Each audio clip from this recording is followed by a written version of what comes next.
Good morning students. आज हम लोग क्लास 5 में साइंस सब्जेक्ट पढ़ेंगे। पहले से हम लोग चैप्टर 1 हेल्थ एंड हाइजीन पढ़ रहे हैं। पिछली क्लास में हम लोग ये भी पढ़ चुके हैं हेल्थ एंड हाइजीन में कि डिजीज जो है यानी रोग जो है दो प्रकार के होते हैं, एक नॉन कम्युनिकेबल डिजीज और दूसरा कम्युनिकेबल डिजीज यानी गैर संक्रामक रोग और संक्रामक रोग। गैर संक्रामक रोग में कौन कौन से रोग आते हैं उसके बारे में हम लोग पिछले क्लास में पढ़ चुके हैं। पिछली क्लास में हम लोग ये भी पढ़े थे कि संक्रामक रोग यानी कम्युनिकेबल डिजीज का फैलाव कैसे होता है, उसका प्रसार कैसे होता है, उसके बारे में भी हम लोग चर्चा किए थे। उसमें हम लोग चर्चा ये किए थे कि थ्रू एयर यानी हवा के द्वारा भी जो है कम्युनिकेबल डिजीज का फैलाव होता है, प्रसार होता है। ठीक है। दूसरा हम लोग ये भी चर्चा किए थे through contaminated food and water यानी प्रदूषित भोजन और प्रदूषित जल के द्वारा भी संक्रामक रोगों का फैलाव होता है। तीसरी बात हम लोग ये चर्चा किए थे कि थ्रू डायरेक्ट कांटेक्ट यानी सीधे संपर्क से भी, यानी एक व्यक्ति का दूसरे व्यक्ति से अगर सीधा संपर्क हो तो उसके द्वारा भी संक्रामक रोगों का फैलाव होता है। ठीक है। आज हम लोग पढ़ेंगे थ्रू इंसेक्ट्स यानी कीड़े के द्वारा। कीड़े के द्वारा भी जो है कम्युनिकेबल डिजीज का फैलाव होता है। वह कैसे होता है आगे हम लोग देखेंगे। Blood sucking insects such as mosquitoes and fleas can spread various disease like malaria, dengue and plague. When a female Anopheles mosquito bites a sick person suffering from malaria, it sucks the malarial germs along with the blood of the sick person. When it bites a healthy person, the malarial germs pass into the healthy person's blood and make him/her sick. Similarly, Aedes mosquitoes spread dengue and rat fleas spread plague. कीड़ों के द्वारा जो है फैलाव कैसे होता है इसमें बताया गया है कि मच्छरों और फ्लीज जैसे रक्त रोधक कीट मलेरिया, डेंगू और प्लेग जैसी कई बीमारियों को फैला सकते हैं। जब मादा एनोफ्लीज मच्छर मलेरिया से पीड़ित किसी बीमार व्यक्ति को काटती है तो यह बीमार व्यक्ति के खून के साथ मलेरिया के कीटाणुओं को भी चूस लेता है।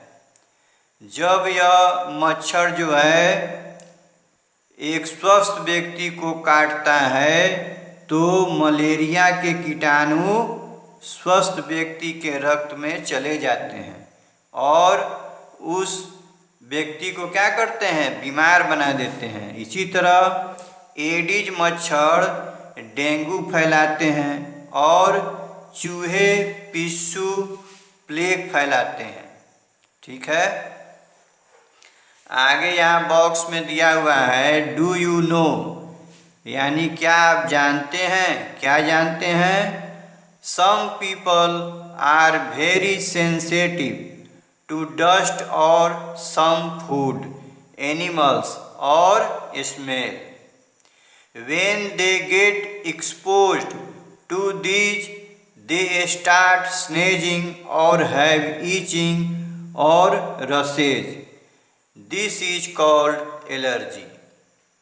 यहाँ बताया गया है कि कुछ लोग धूल या कुछ खाद्य पदार्थों या जानवरों के गंध के प्रति बहुत संवेदनशील होते हैं। जब वे इनके संपर्क में आते हैं तो वे छींकने लगते हैं या उनमें खुजली या चकत्ते हो जाते हैं। इसे एलर्जी कहा जाता है। हम लोग प्रायः देखते हैं कि बहुत से लोगों को क्या होती है, धूल से एलर्जी होती है। अगर घरों में वे कोई व्यक्ति सफाई करते हैं तो जो धूल उड़ते हैं तो उनसे क्या होते हैं, उनको छींकें आने लगती हैं, वह व्यक्ति बीमार हो जाता है। कुछ व्यक्तियों को क्या होता है, धुआं से एलर्जी होती है। अगर वह खाना पका रहा है, अगर उसको धुआं लग रहा है यानी धुआं का जो सांस है वह सांस ले रहा है, तो उस धुएं से भी बहुत से लोगों को क्या होता है, दमा की बीमारी हो जाती है। वह भी क्या है, एक एलर्जी ही है। ठीक है, तो इस प्रकार जो है आपका कम्युनिकेबल डिजीज कैसे कैसे फैलता है हम लोग यहाँ समाप्त करते हैं। आगे इससे संबंधित कुछ क्वेश्चन दिया हुआ है, मल्टीपल चॉइस क्वेश्चंस। इसमें दिया हुआ है टिक द करेक्ट आंसर, यानी सही आंसर को टिक करना है।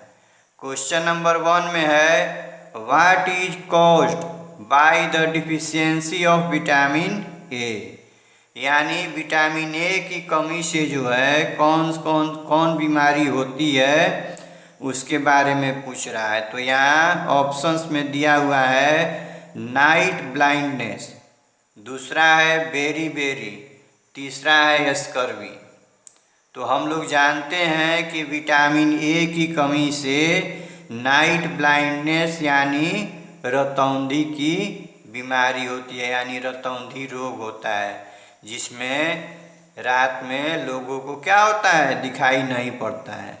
तो यहाँ आंसर हो जाएगा ए, नाइट ब्लाइंडनेस। ठीक है। 2 नंबर क्वेश्चन है chicken pox, ring worm and measles spread through. अब नीचे में ऑप्शन में है एयर, डायरेक्ट कांटेक्ट और इंसेक्ट्स। तो हम लोग ये भी पिछली क्लास में पढ़ चुके हैं कि चिकन पॉक्स जो है वह या रिंग वर्म या मीजल्स, ये जो है सीधे संपर्क यानी डायरेक्ट कांटेक्ट से फैलते हैं। एक व्यक्ति से दूसरे व्यक्ति में सीधे संपर्क से फैलते हैं। तो इसका आंसर हो जाएगा बी, डायरेक्ट कांटेक्ट। ठीक है। तो बच्चों आज हम लोग इस चैप्टर को यहीं समाप्त करते हैं। आगे की क्लास में हम लोग प्रिवेंशन ऑफ कम्युनिकेबल डिजीज के बारे में पढ़ेंगे। ठीक है, ओके।